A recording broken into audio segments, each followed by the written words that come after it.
Hello everyone, आप सभी का फिर से स्वागत है। यह घटना चक्र पर्यावरण एवं पारिस्थितिकी का डिस्कशन है, यानी इकोलॉजी एंड एनवायरनमेंट का हम लोग डिस्कस करें, जिसमें आज का टॉपिक है जल संरक्षण। तो चलिए स्टार्ट करते हैं। देखिए, जल संरक्षण की आवश्यकता केवल मनुष्यों को ही नहीं पड़ती है, वातावरण में अनुकूलन के लिए पौधे भी जल संरक्षण की प्रक्रिया को अपनाते हैं। रेगिस्तान में पाए जाने वाले पौधों की पत्तियां जल हानि को रोकने के लिए प्राय कांटों में बदल जाती है। पत्तियों में बहुत छोटे छोटे असंख्य छिद्र यानी रंध्र होते हैं, जो पौधों की जड़ों के द्वारा अवशोषित जल की अतिरिक्त मात्रा को धीरे धीरे वातावरण में छोड़ते रहते हैं। यदि पत्तियां कांटों में नहीं बदलती हैं, तो रंध्र पत्ती के नीचे की सतह पर बहुत अंदर की ओर चले जाते हैं, ताकि जल हानि ना हो सके। रेगिस्तानी पौधों की पत्तियां पतली, मोमी उपत्वचा और रेजिन सतह वाली होती है। बहुत अधिक संख्या में कांटेदार सतह वाष्प उत्सर्जन को कम करने में सहायक होती है। पत्तियों पर बाल जैसे रेशे हवा की हलचल और सूर्य की गर्मी से होने वाले वाष्प उत्सर्जन में कमी करते हैं। अधिकतर रेगिस्तानी पौधे छोटे और मुड़ी हुई पत्तियों वाले होते हैं, जिससे सतही क्षेत्रफल कम होने से वाष्प उत्सर्जन के द्वारा होने वाली जल की हानि कम होती है। पृथ्वी पर जल प्रचुर मात्रा में झीलों और नदियों में पाया जाता है। इनसे प्राप्त जल मानव सभ्यता और जीव जंतुओं के लिए उपयोगी होता है, अतः इनके जल का संरक्षण भी अति आवश्यक है। इसी परिप्रेक्ष्य में केंद्रीय वन एवं पर्यावरण मंत्रालय ने जून 2001 में केंद्र प्रायोजित योजना के रूप में राष्ट्रीय झील संरक्षण परियोजना की शुरुआत की थी। 31 दिसंबर 2009 तक इस परियोजना में 14 राज्यों की कुल 58 झीलों के संरक्षण के लिए स्वीकृति प्रदान की गई थी, जिसमें भीमताल और ऊटी झील शामिल है। इन दोनों में ऊटी परियोजना कह सकते हैं कि जो ऊटी परियोजना है, इस परियोजना के प्रारंभिक चरण से ही शामिल थी, अतः स्पष्ट है कि हाल ही में इसमें भीमताल झील को भी शामिल किया गया है। फरवरी 2013 में राष्ट्रीय झील संरक्षण परियोजना और राष्ट्रीय नम भूमि संरक्षण कार्यक्रम को समन्वित कर नई राष्ट्रीय जलीय पारिस्थितिकी तंत्र संरक्षण योजना को आर्थिक मामलों पर मंत्रिमंडलीय समिति के द्वारा स्वीकृति प्रदान की गई। उल्लेखनीय है कि राष्ट्रीय झील संरक्षण परियोजना के अंतर्गत 31 मार्च 2018 तक की अद्यतन स्थिति के अनुसार निम्न प्रमुख झीलों को भी शामिल किया गया है। तो इन झीलों के नाम और इनकी स्थिति को ध्यान रखिएगा। डल झील श्रीनगर जम्मू कश्मीर में है। चन्ना पटना झील हासन और बेलांदूर झील बंगलुरु, ठीक है, ये दोनों कर्नाटक राज्य में है, याद रखिएगा। हासन और बंगलुरु कहां पे है? कर्नाटक में है। सागर, रानी तालाब और शिवपुरी झील ये मध्य प्रदेश में है तीनों। पोवई झील, सिद्धेश्वर और कोराडी ये महाराष्ट्र में है। पुष्कर झील, आना सागर झील अजमेर, पिछोला झील, फतेह सागर झील उदयपुर और नक्की झील माउंट आबू, ये अजमेर, उदयपुर, माउंट आबू तीनों राजस्थान में है, याद रखिएगा। इसके बाद आपका ऊटी और कोडाई कनाल जो झील है, ये तमिलनाडु में है दोनों। भीमताल, खूरपताल, नैनीताल और नौकुचिया ताल ये चारों जो झील है ये उत्तराखंड के हैं। मानसी गंगा झील गोवर्धन और रामगढ़ ताल जो झील है ये गोरखपुर, ये दोनों जो है उत्तर प्रदेश में है, ध्यान दीजिएगा। आगे बढ़ते हैं। नेक्स्ट है लक्ष्मी ताल, ये झांसी में है। और वेली अकुलम ये कहां पर है? तो तिरुवनंतपुरम केरल में है। टिवन झील नागालैंड में है। बिंदु सागर झील उड़ीसा में है। लक्ष्मी नारायण बारी झील त्रिपुरा में है। और रविंद्र सरोवर कोलकाता, मिरिक झील दार्जिलिंग और मोती झील बिहार, याद रखिएगा। देखिए, झीलों में प्रदूषण नियंत्रण के उद्देश्य से राष्ट्रीय झील संरक्षण योजना के तहत चुनी गई शहरी क्षेत्रों में पड़ने वाली जलमग्न भूमियां इन झीलों की हैं, ठीक है। भोज मध्य प्रदेश में, सुखना चंडीगढ़, पिछोला राजस्थान, उड़ीसा की चिल्का झील इसमें सम्मिलित नहीं है। NLCP याद रखिएगा, नेशनल लेक कंजर्वेशन प्लान जो है, इसके अंतर्गत उड़ीसा की बिंदु सागर झील शामिल है। तो NLCP के अंतर्गत जो उड़ीसा की बिंदु सागर झील है वो शामिल है, ठीक है। इस पर आधारित पहला प्रश्न है, मरुस्थल क्षेत्रों में जल ह्रास को रोकने के लिए निम्नलिखित में से कौन से पर्ण रूपांतरण होते हैं? मरुस्थल क्षेत्रों में जल ह्रास को रोकने के लिए निम्नलिखित में से कौन से पर्ण रूपांतरण होते हैं? तो याद रखिएगा, इसका सही जवाब होगा डी ऑप्शन, कठोर एवं मोमी पर्ण, जो कठोर होते हैं और ये पत्तियां जो होते हैं कठोर भी होते हैं और मोमी पर्ण होते हैं। लघु पर्ण अथवा पर्णहीनता, पर्ण की जगह कांटे, ये तीनों सही जवाब है, डी ऑप्शन, पहला, दूसरा और तीसरा। रेगिस्तान में पाए जाने वाले पौधों की पत्तियां जल हानि को रोकने के लिए प्राय कांटों में बदल जाती है। पत्तियों में बहुत छोटे छोटे असंख्य छिद्र यानी रंध्र होते हैं जो पौधों की जड़ों के द्वारा अवशोषित जल की अतिरिक्त मात्रा को धीरे धीरे वातावरण में छोड़ते रहते हैं। यदि पत्तियां कांटों में नहीं बदलती हैं तो रंध्र पत्ती के नीचे की सतह पर बहुत अंदर की ओर चले जाते हैं ताकि जल हानि न हो सके। रेगिस्तानी पौधों की पत्तियां पतली मोमी उपत्वचा और रेजिन सतह वाली होती है। बहुत अधिक संख्या में कांटेदार सतह वाष्प उत्सर्जन को कम करने में सहायक होती है। पत्तियों पर बाल जैसे रेशे हवा की हलचल और सूर्य की गर्मी से होने वाले वाष्प उत्सर्जन में कमी करते हैं। अधिकतर रेगिस्तानी पौधे छोटे और मुड़ी हुई पत्तियां वाले होते हैं जिससे सतही क्षेत्रफल कम होने से वाष्प उत्सर्जन के द्वारा होने वाली जल की हानि कम होती है। दूसरा प्रश्न है, प्रदूषण नियंत्रण के उद्देश्य से राष्ट्रीय झील संरक्षण योजना के अंतर्गत जिन शहरी क्षेत्रों में पड़ने वाले जलमग्न भूमि को चुना गया वे हैं, कौन है? तो आप बताइए। प्रदूषण नियंत्रण के उद्देश्य से राष्ट्रीय झील संरक्षण योजना के अंतर्गत जिन शहरी क्षेत्रों में पड़ने वाले जलमग्न भूमि को चुना गया वे कौन है? नीचे दिए गए कूट की सहायता से सही उत्तर का चयन कीजिए। तो सही जवाब होगा पहला, दूसरा और चौथा, यानी भोज जो कि मध्य प्रदेश में है, सुखना चंडीगढ़, पिछोला राजस्थान, पहला, दूसरा और चौथा, डी ऑप्शन। देखिए प्रश्नगत झीलों में प्रदूषण नियंत्रण के उद्देश्य से राष्ट्रीय झील संरक्षण योजना यानी नेशनल लेक कंजर्वेशन प्लान के तहत चुनी गई शहरी क्षेत्रों में पड़ने वाली जलमग्न भूमियां इन झीलों की हैं, भोज मध्य प्रदेश, सुखना चंडीगढ़ और पिछोला राजस्थान। उड़ीसा की चिल्का झील इसमें सम्मिलित नहीं है। NLCP यानी नेशनल लेक कंजर्वेशन प्लान के अंतर्गत उड़ीसा की बिंदु सागर झील शामिल है। थर्ड नंबर है, निम्नलिखित झीलों में से किसको अभी हाल ही में राष्ट्रीय झील संरक्षण परियोजना के अंतर्गत सम्मिलित किया गया है? निम्नलिखित झीलों में से किसको अभी हाल ही में राष्ट्रीय झील संरक्षण परियोजना के अंतर्गत सम्मिलित किया गया है? बताइए इसका सही जवाब क्या होगा? कुछ ही सेकंड पहले हम लोगों ने डिस्कस किया था, भीमताल, ए ऑप्शन। केंद्रीय वन एवं पर्यावरण मंत्रालय ने जून 2001 में केंद्र प्रायोजित योजना के रूप में राष्ट्रीय झील संरक्षण परियोजना की शुरुआत की थी। 31 दिसंबर 2009 तक इस परियोजना में 14 राज्यों की कुल 58 झीलों को संरक्षण के लिए स्वीकृति प्रदान की गई थी, जिसमें प्रश्न में दी गई झीलों में भीमताल और ऊटी शामिल है। इन दोनों में ऊटी इस परियोजना के प्रारंभिक चरण से ही शामिल थी, अतः स्पष्ट है कि हाल ही में इसमें भीमताल झील को शामिल किया गया है। राष्ट्रीय झील संरक्षण परियोजना के तहत सर्वाधिक संरक्षित झीलें कर्नाटक राज्य में स्थित हैं, याद रखिएगा।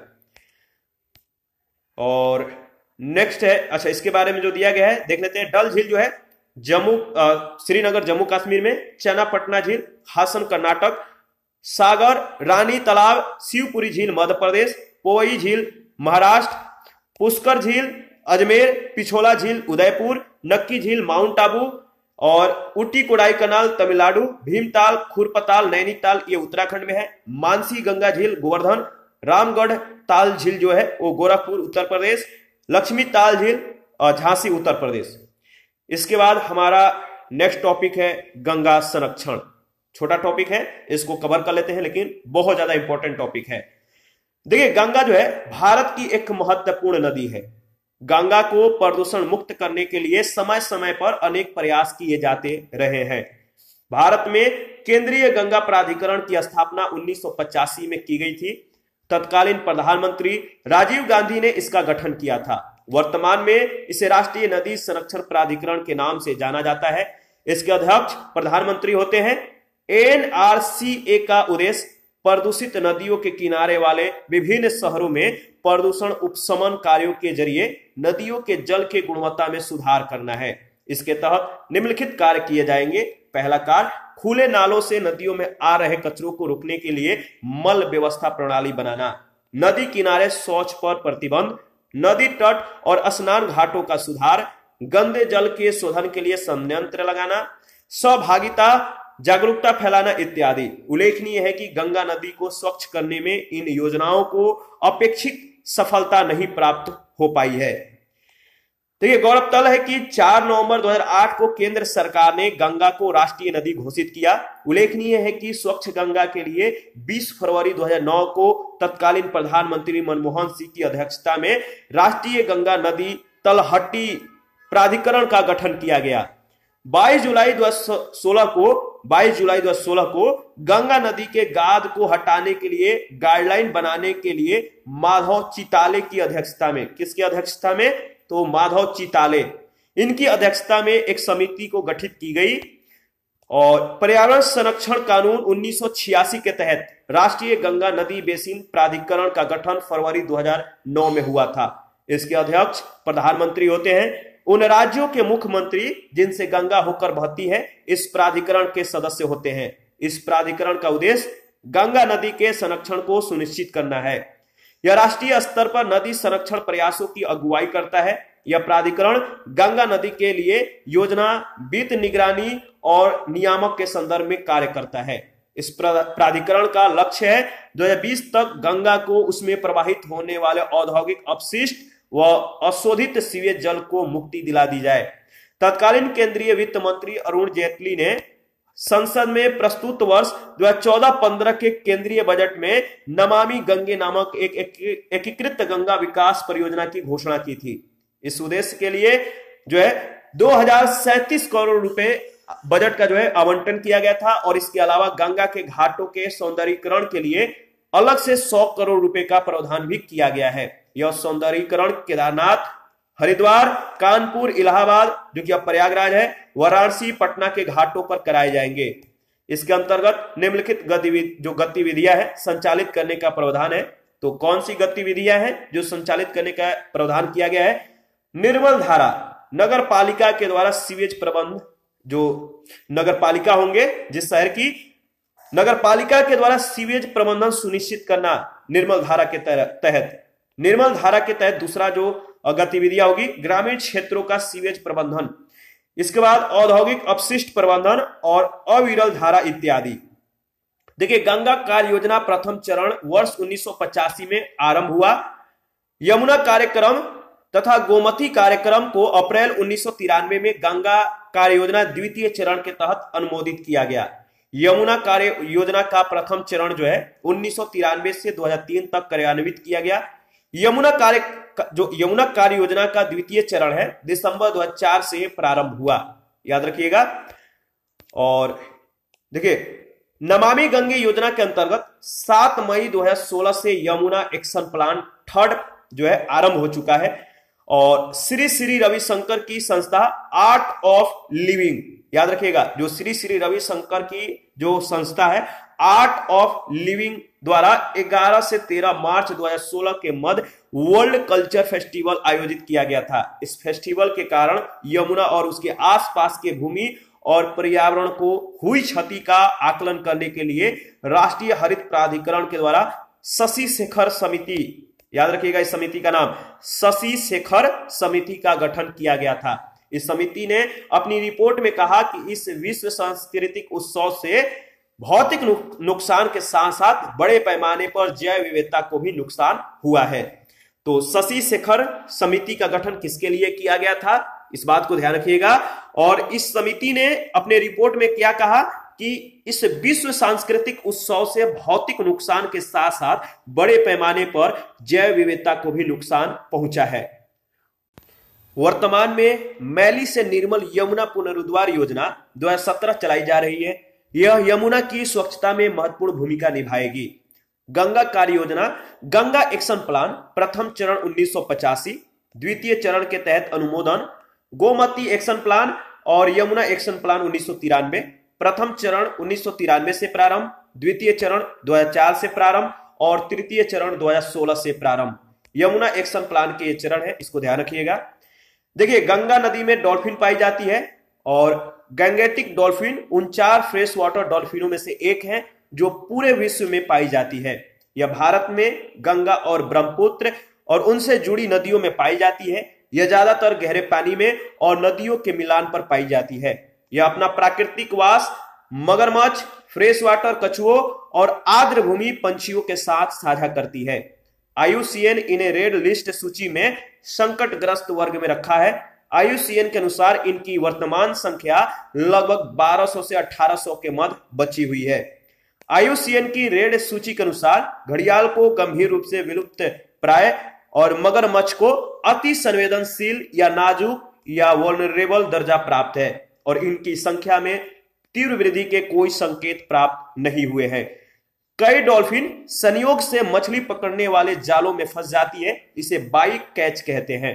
गंगा नदी डॉल्फिन का वैज्ञानिक नाम याद रखिएगा प्लास्टेनिस्टा गैंगेटिका है। यह एक स्तनधारी है।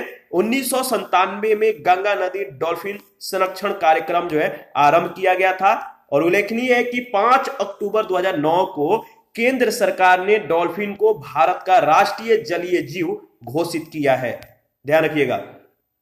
पहला प्रश्न है, निम्न में से किस वर्ष भारत सरकार के द्वारा केंद्रीय गंगा प्राधिकरण का गठन किया गया? निम्न में से किस वर्ष भारत सरकार के द्वारा केंद्रीय गंगा प्राधिकरण का गठन किया गया? याद करिए, इसका सही जवाब क्या होगा? तो आपको याद होगा, सही जवाब है 1985 में।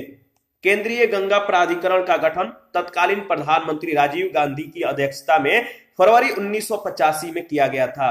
सितंबर 1995 में इसका नाम बदलकर राष्ट्रीय नदी संरक्षण प्राधिकरण कर दिया गया और इसके अध्यक्ष कौन होते हैं? प्रधानमंत्री। सेकंड नंबर है, भारत में केंद्रीय गंगा प्राधिकरण की स्थापना कब की गई थी? भारत में केंद्रीय गंगा प्राधिकरण की स्थापना कब की गई थी? तो 1985 में, याद रखिएगा। थर्ड नंबर है, केंद्रीय बजट 2014 में समन्वित गंगा संरक्षण अभियान को कहा गया है। केंद्रीय बजट 2014 में समन्वित गंगा संरक्षण अभियान को क्या कहा गया है? Namami Gange, D option. और इसके बारे में देख लेते हैं। देखिए, तत्कालीन केंद्रीय मंत्री अरुण जेटली ने संसद में प्रस्तुत वर्ष 2014-15 के केंद्रीय बजट में नमामि गंगे नामक एक एकीकृत गंगा विकास परियोजना की घोषणा की थी और इस उद्देश्य के लिए 2037 करोड़ रुपए का बजट जो है आवंटन किया था और इसके अलावा गंगा के घाटों के सौंदर्यीकरण के लिए अलग से 100 करोड़ रुपए का प्रावधान भी किया गया है। यह सौंदर्यीकरण केदारनाथ, हरिद्वार, कानपुर, इलाहाबाद यानी अब प्रयागराज जो है, वाराणसी और पटना के घाटों पर कराए जाएंगे। 4 नंबर है, प्रश्न संख्या 4, राष्ट्रीय गंगा नदी बेसिन प्राधिकरण का गठन किया गया है। राष्ट्रीय गंगा नदी बेसिन प्राधिकरण का गठन किया गया है कब? तो सही जवाब फरवरी 2009 में। राष्ट्रीय गंगा नदी बेसिन प्राधिकरण का गठन 20 फरवरी 2009 को पर्यावरण संरक्षण अधिनियम 1986 के धारा 3(3) के अंतर्गत किया गया है।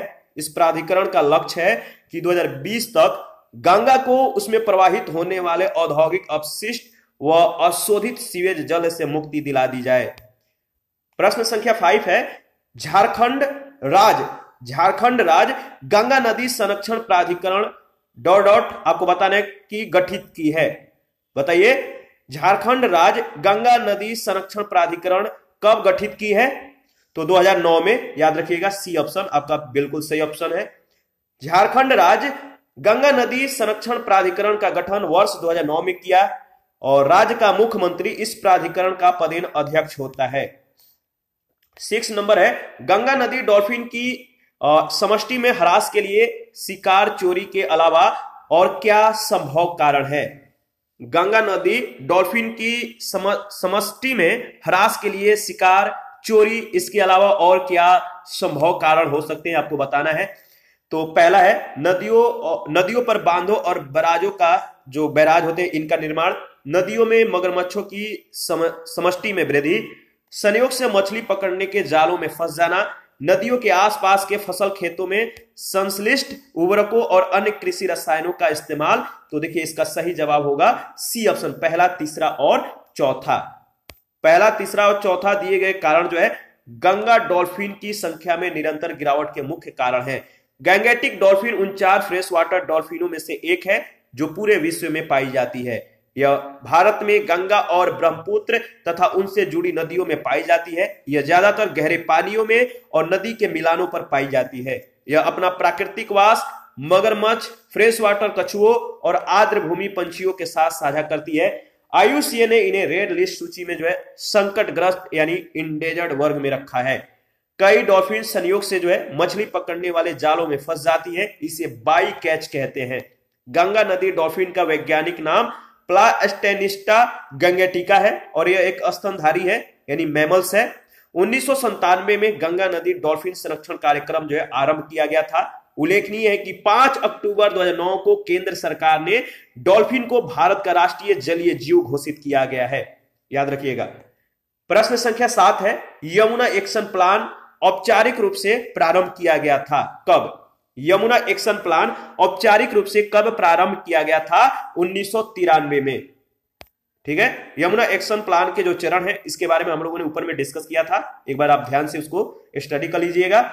गंगा कार्य योजना प्रथम चरण 1985 में आरंभ हुआ। यमुना कार्य योजना तथा गोमती कार्य योजना को जो है अप्रैल 1993 में गंगा कार्य योजना द्वितीय चरण के तहत अनुमोदित किया गया। यमुना कार्य योजना का प्रथम चरण 1993 से 2003 तक कार्यान्वित किया गया।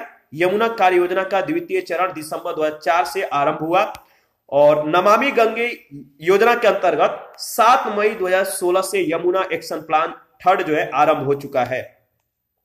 प्रश्न संख्या 8 है, निम्नलिखित में से कौन सी राष्ट्रीय गंगा नदी बेसिन प्राधिकरण की प्रमुख विशेषताएं हैं? कौन सी राष्ट्रीय गंगा नदी बेसिन प्राधिकरण की प्रमुख विशेषताएं हैं? तो चलिए इसके बारे में देख लेते हैं। पहला विशेषता दिया गया है कि नदी बेसिन योजना एवं प्रबंधन की इकाई है। दूसरा, यह राष्ट्रीय स्तर पर नदी संरक्षण प्रयासों की अगुवाई करता है। NGRBA का अध्यक्ष चक्रानुक्रमिक आधार पर उन राज्यों के मुख्यमंत्रियों में से एक होता है जिससे होकर गंगा बहती है। बताइए इन तीनों में से कौन सा कथन सत्य है? तो पहला और दूसरा जो कथन है बिल्कुल सही है। पर्यावरण संरक्षण कानून 1986 के तहत राष्ट्रीय गंगा नदी बेसिन प्राधिकरण का गठन फरवरी 2009 में हुआ था। इसके अध्यक्ष प्रधानमंत्री होते हैं। उन राज्यों के मुख्यमंत्री जिनसे गंगा होकर बहती है इस प्राधिकरण के सदस्य होते हैं। इस प्राधिकरण का उद्देश्य गंगा नदी के संरक्षण को सुनिश्चित करना है। यह राष्ट्रीय स्तर पर नदी संरक्षण प्रयासों की अगुवाई करता है। यह प्राधिकरण गंगा नदी के लिए योजना, वित्त, निगरानी और नियामक के संदर्भ में कार्य करता है। प्रश्न संख्या 9 है, 2009 में भारत में स्वच्छ गंगा के लिए निम्न स्थापित किया गया। वर्ष 2009 में भारत में स्वच्छ गंगा के लिए निम्न स्थापित किया गया। बताइए क्या आपको मालूम है? राष्ट्रीय गंगा नदी तलहटी प्राधिकरण, सी ऑप्शन, राष्ट्रीय गंगा नदी तलहटी प्राधिकरण। स्वच्छ गंगा के लिए 20 फरवरी 2009 को तत्कालीन प्रधानमंत्री मनमोहन सिंह की अध्यक्षता में राष्ट्रीय गंगा नदी तलहटी प्राधिकरण का गठन किया गया। 22 जुलाई 2016 को गंगा नदी के गाद को हटाने के लिए गाइडलाइन बनाने के लिए माधव चिताले की अध्यक्षता में एक समिति गठित की गई। माधव चिताले, याद रखिएगा। इस समिति का गठन किसके लिए किया गया था इसको याद रखना है। और इसी के साथ आज का सेशन समाप्त करते हैं। नेक्स्ट सेशन में विविध के बारे में डिस्कस करेंगे। आप अपना प्रतिक्रिया जरूर दीजिए। आपके प्रतिक्रियाओं का हमें बेसब्री से इंतजार रहता है। जिन लोगों ने Telegram channel, Telegram quiz group, Facebook page, Instagram को ज्वाइन नहीं किया है तो वीडियो के डिस्क्रिप्शन बॉक्स में इसका लिंक है, आप ज्वाइन कर सकते हैं। और जिन लोगों को टेलीग्राम मतलब कि देखिए, जिन लोगों को जो घटना चक्र है इसका पीडीएफ अभी तक नहीं मिल पाया है तो आप टेलीग्राम चैनल को ज्वाइन कर लीजिए। वहां पे इसके रिगार्डिंग में इंफॉर्मेशन को शेयर किया गया है, वहां से आप हमें मैसेज कर सकते हैं या वहां से हमें जो है पीडीएफ प्राप्त करने के लिए कनेक्ट कर सकते हैं। थैंक यू, मिलते हैं नेक्स्ट सेशन में।